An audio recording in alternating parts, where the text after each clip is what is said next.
crisis started, with the good people of the state not being able to have access to the dividend of democracy.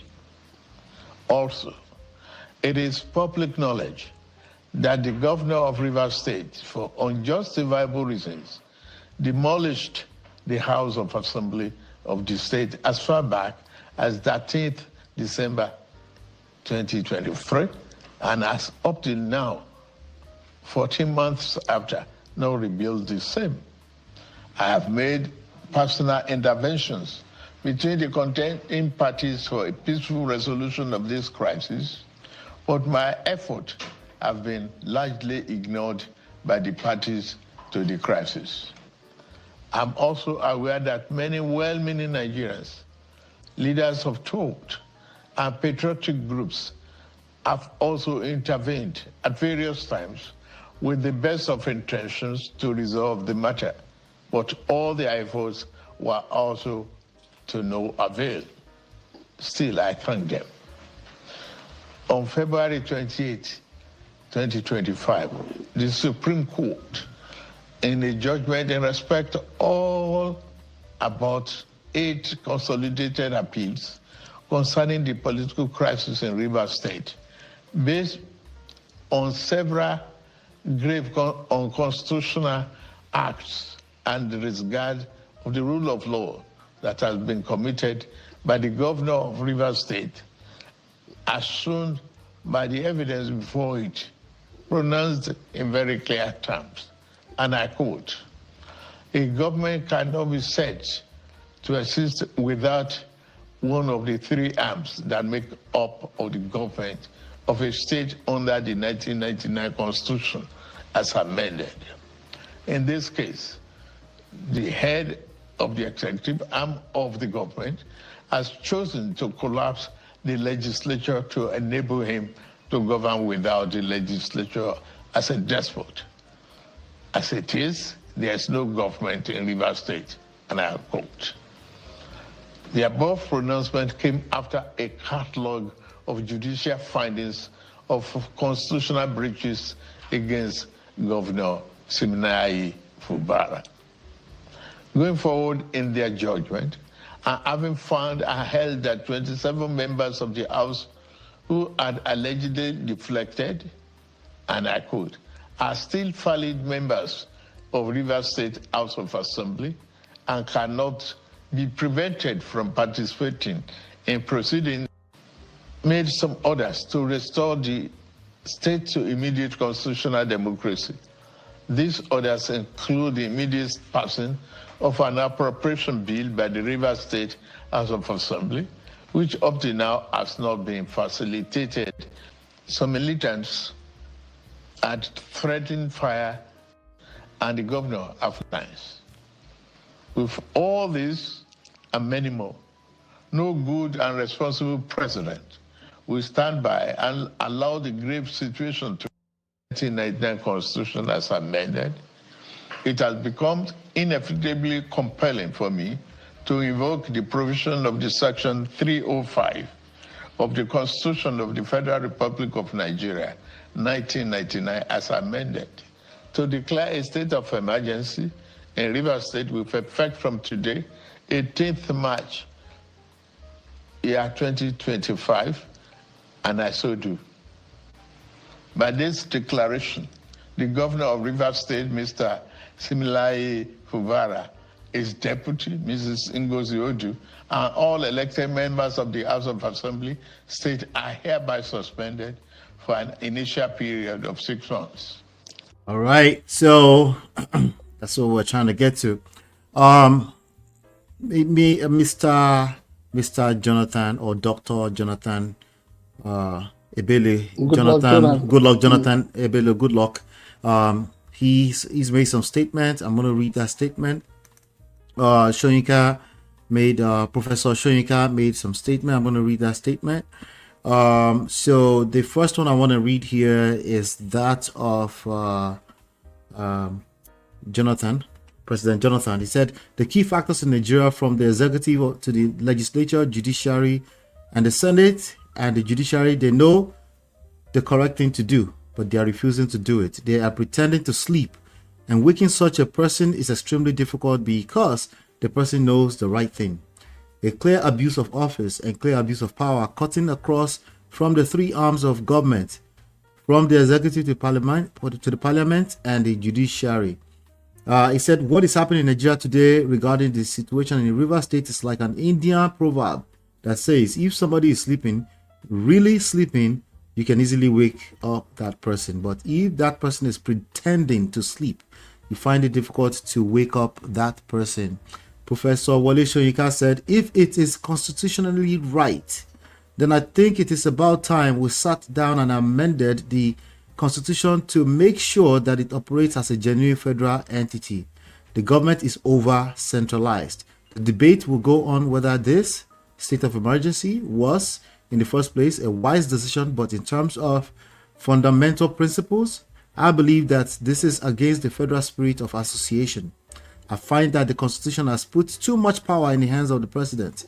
The system we are operating right now is not the best for a pluralistic society like ours. This is a fundamental principle I have always held.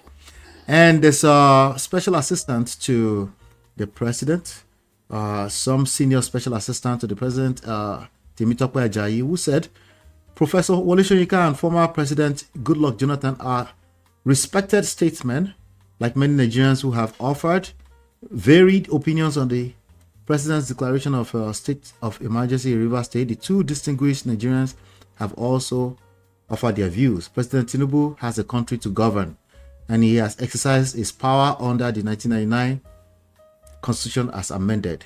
President Tinubu has a duty to preserve Nigerians' corporate existence. He won't allow any part of the country or state to descend into chaos. The Supreme Court ruled that there is no functioning government in River State. Known to the Constitution of Nigeria, President Tinubu won't fail in his sacred duty to protect and preserve the country. The floor is yours, sir. Well, the only thing that is left for me to add is that former President Goodluck Ebele Jonathan did not have to go all the way to India to import a proverb that is readily original to Yoruba land. Somebody is pretending you can wake somebody up, if wake whoever is sleeping up. If it's, that Akwiroro, that proverb in Yoruba land, Akinjẹ tó bá ń sùn, àfi tó bá jẹ́ pé Akwiroro ni, that is pretending to be asleep. That is, somebody knows what is proper in a given situation and now has decided to do something else. And on all sides, he blames everybody for leadership failure. Wole Soyinka talks of excessive executive power. That is his own creative way, characteristically, of saying that Tinubu acted in error by declaring a state of emergency there. And for Temitope Ajayi, who is talking of Tinubu as a country to govern, you can only govern a country if you also still continue to maintain that country continues in existence as a corporate entity. So if you take actions that are capable, as a president, you take actions actions that are capable of heating up the polity, that is unconstitutional. Can it really be said that you have a country to govern? People have to be very careful. The APC government has a notoriety. And in Akure parlance, it is known as Omesioro. There's nothing you say, no matter how constructive, they have their own feisty response. Very aggressive and usually very, very rude. That is APC structure for you. And this is why they continue to score this regular dissonance with the followership in Nigeria. And when you look at the fact that that section that has, that they continue to quote, quoted by Tinubu, counter quotes from everywhere. Section 305 of the Constitution, the power given to him to declare a state of emergency is not absolute. Like I said earlier, when this was employed during the Western Region crisis in 1961, declaring a state of emergency, making the place ungovernable, it was almost the same voice that we are hearing now, that what's it called? The Governors Forum, led by APC governor from Kwara State, saying their hands are tied. The same voice, that same sentiment was expressed by Justice Chowemimo when Awolowo was sent to prison for treasonable felony. Deliberately orchestrated. And Tinubu ought to know, as the president of Nigeria, with due respect, it's been so one-sided. Look at where he was quoting. And this said, even without a shred of evidence, that it was Fubara that destroyed the State House of Assembly structure. So if a place was bombed and the governor said it would have to be rebuilt, you now say he is the one that did that destruction. So when did somebody who was making effort to rebuild what had been destroyed as a result of arson? So sorry, sir. Did it destroy the House of Assembly structure? I think what Tinubu was calling the destruction would be the move he made to rebuild the place. But to now want to say that he was the one that destroyed it, nobody has provided any shred of evidence that he was responsible for the burning down of that edifice. So you would see that it's almost like the proverbial hand of Esau and the voice of Jacob. The people who were drumming for the warriors concerning the affairs in Rivers State, the puppeteers. Sorry, sir. I noticed something, sir. Even you have not brought up Wike in this conversation. Social media keeps bringing Wike into this. That is where I'm going. That's where I'm talking of the puppeteer. Okay. Now it is obvious that the puppeteer, the string master behind the old facade, all this dance of war, drums of war that we have, that has been so offensive to our sensibilities in Rivers State. It's obvious that it must have been President Bola Ahmed Tinubu himself. And I've said that. So, yes, sorry, sir. Has been his willing tool. I'm so sorry to interject. So sorry to interject your train of thought. So even the way you just brought it in, I'm trying to put myself. I have an idea, but even in the shoes of the average audience, right? Mm-hmm. Who is Wike? Why is he involved in a president declaring a state of emergency in a state? And he is the insider at the Federal Executive Council that must have been twisting and cooking up all kinds of reports for the security apparatus in Nigeria. He must be the one that has been providing wrong intelligence to the president to act wrongly. So, you see, Wike has become, remember the other day I described him as that kind of issue, that kind of force, who is capable of swinging either ways. Alabangada war. He is garbed in multicolor. You see this side, you think it's Wike you are seeing. The other side, you see it's another character. So you don't even know the interest he represents. Now, I was about to ask that. His game plan, everything, has misled President Bola Ahmed Tinubu into taking some wrong actions. Yet you would think that he's been working in cahoot with Bola Ahmed Tinubu to actualize some agenda in that place. Wike is neither here nor there. You think it belongs to PDP. At the same time, you think it's for APC. Why should one man be so strong as to constitute the nemesis for a whole country? More than 230 million people? And you say that it's not working for some interest to pull Nigeria down. So I know we don't know exactly what the interest is. What is what do we know in terms of his interest, his motives? What is the point of all of this? It is not clear the interest he represents, but that interest seems extraneous to me. I can't conclude, but it's not even working for the good of Bola Ahmed Tinubu's presidency. If you can lead a president by the nose, so much so that what is unconstitutional has been done at the moment. No. Wike owes us tons of explanation on who is working for. Wait, on a government or state that is not really the governor in, how can I'm not understanding. Why is he owing us? Okay, let's go back to 1 week ago. Yes. Like 6 days ago. When this news broke, we kind of played phone tag a little bit. We would have ideally loved to do like a live session and basically address it at that point. When you saw this news, how did you feel at that point in time, and how has that evolved since last week? I felt, you know what I felt at that moment? I just felt that, Nigeria's democracy was crashing right there.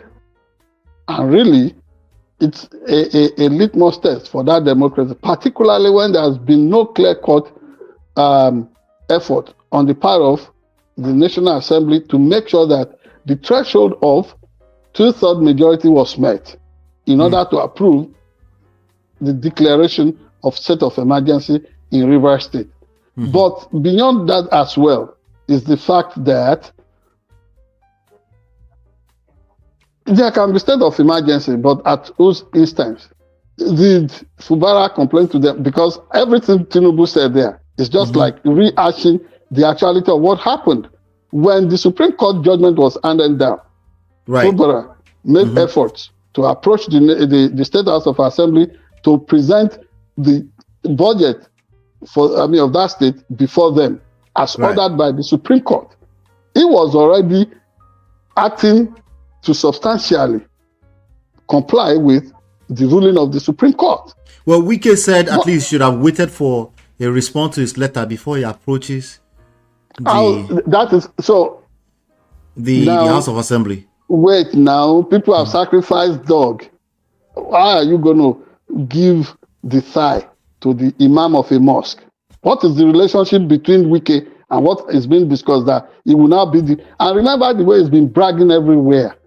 He said that nothing would happen if he was impeached and all that. Wike was dancing to the beat of the drum being orchestrated by Aso Rock. And the way he too had manipulated Bola Ahmed Tinubu in taking wrong decisions. That man, we can, because we all are Nigerians, we want the best for that country. We don't want to hurt so many people, but the essence of what has happened or what happened has been captured by former President Goodluck Ebele Jonathan. It's been captured by Professor Wole Soyinka. God bless him. At 91, let me say this: I'm impressed. We have seen that he's truly brilliant. He's not faltering in his in the substance of what he has to say, in spite of the fact that he will soon turn 91, and yet his thoughts were so clearly expressed, and it means that he's not losing any coordination at the moment, in spite of being advanced in age. And we pray that we'll still see him and enjoy some moral guidance from him for some time to come. Now, the same sentiment you have heard from Obasanjo, who spoke today at the 68th birthday of the former governor of Imo State, Emeka Ihedioha, where he said, what we are seeing is government of a few people, by a few people for a larger majority. which is what has always been a subject of interest right from the days of Socrates, Plato, Aristotle. Oligarchy within democracy, representative democracy instead of popular participation, where everybody is part of the democratic project. So the point I'm making is that people should watch out for Tinubu. Wike. Okay. And then if there is a blood covenant between him and Tinubu, they should speak up now. Speaking of blood covenant, sir. Speaking of blood covenant, sir, is there a blood covenant between Fubara and Wike? Well, you know that is not working because that young man, as the governor of Rivers State, all I think he wanted was to be allowed to truly govern, to truly lead the state as the elected governor.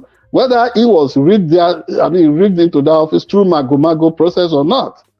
This thing that has happened in Rivers, the decision of Bola Tinubu, is better captured in the words of my university friend, Segun Obayendo. You call this one political shekepum. Yes, it's political shekepum. That vanity that pushed out of the mouth when it's like it's something that has messed up the substance of the nation called Nigeria. They may not like this. They don't want us to speak of the truth. If because we speak of the truth, they don't want us to come to Nigeria, chase business, report as journalists, and be fair to one another, let them own the country. Let them own the country. Here we are. We would always thrive where everybody is respected for the opinions they hold, yet whether you belong to the government of the day or not, you are still able to survive in business. Because people are afraid that the government will weaponize business patronage and all that. They don't want to speak up. But you don't build a good nation like that. You do not build a good nation like that. This administration has not been fair to Fubara. Look at the way one National Assembly member, PDP member from Rivers State, was describing similarly Fubara as somebody that was of no consequence. A whole governor is describing him as being nobody, just because he would not worship on the altar of this ego-driven man. Very bad. All right. It's a sad day. It's a sad day for democracy in Nigeria. Not just Nigeria, in so many places all over the world, including the United States where we live here. Okay. We shall see. Join the conversations on the chat. We would like to hear from you. Hit the like button, share, subscribe, turn up your notifications so you are notified whenever we go live. And Fubara should not be behaving like a wimp, Ola. Please speak a little bit about that, because I saw Aisha saying that. I saw very dark man saying that. What exactly should he do if it wasn't a wimp? Household administrator. It's not about the tanks of the military, their weaponry rolling into Port Harcourt and all. He is the elected governor of that place. He should have stood his ground. Tinubu would have stood in Lagos. After all, there were times Tinubu did all that to rubbish Obasanjo in those days. Elsewhere, people were able to stand and blink an eyelid. Now, because at first it disappeared. It went to Bayelsa. It was in government house in Bayelsa. Yeah, but even before the pronouncement of the emergency, Aisha Yusuf and Very Dark Man was saying the same thing you just said, which is it shouldn't be a wimp. And I'm wondering, if it wasn't a wimp, what would he be doing exactly before the pronouncement and after? There must be some element of resistance, not by way of violence. It's called passive resistance. You sit there. Let that sole administrator that has been given all the resources of Rivers State, at whose behest is he acting? Now that unsaid agreement that led to all this political tension there will be executed. I mean, allegedly or suspectedly. Wike can take everything he wants at the expense of the common folks in Rivers State. It's a sad day. So, Fubara should learn a little from all Nigerians during the heroic. He needs to have some balls. He needs to have some balls. A spine. A stronger spine. He needs to grow some, and he needs to learn how to give his adversary some kick from the rear end, from the rear. So this is what this is about. Yeah, he's a man. He has tried. When this day was giving award to Jason Wike as the Minister of the Year, I shook my head here. Fubara ought to have been given that award as Man of the Year in Nigeria. And even whether it's been wimpy or not, whether it's been sissy boy or not, honestly, I just feel like he is one man, probably the only man standing, symbol of resistance to the overreach of Tinubu in Nigeria today. Well, correct me if I'm wrong. We're rounding up now. Correct me if I'm wrong, right? Yeah. The Man of the Year or Minister of the Year has nothing to do with morals, because they also gave Donald Trump. They also gave Donald Trump Man of the Year here. I think Time Magazine. The logic behind that at times is that, in spite of the overbearing coercion from the government at the center, right, Wike has all the support to do the razzmatazz that he's doing. Okay. But Fubara, was standing alone. He's a man alone. Yes. Okay. Honestly, he is my own Man of the Year. He is the man that has been exposed, that has been able to expose whatever was hidden that we never knew pre-existed in the character and personality of Bola Ahmed Tinubu. All right. Okay. All right. Do us a favor, hit like, share, subscribe, follow, turn up your notifications, help us share it all around the world. We just hit 304 subscribers on YouTube, and we're trying to grow also on Facebook. So go and follow everywhere. Also on TikTok, we're dropping short clips on TikTok, on Facebook as well, even on YouTube right here. So make sure you're paying attention, and hopefully you've been enlightened, educated. We'll see you on the next one. Take care and God bless.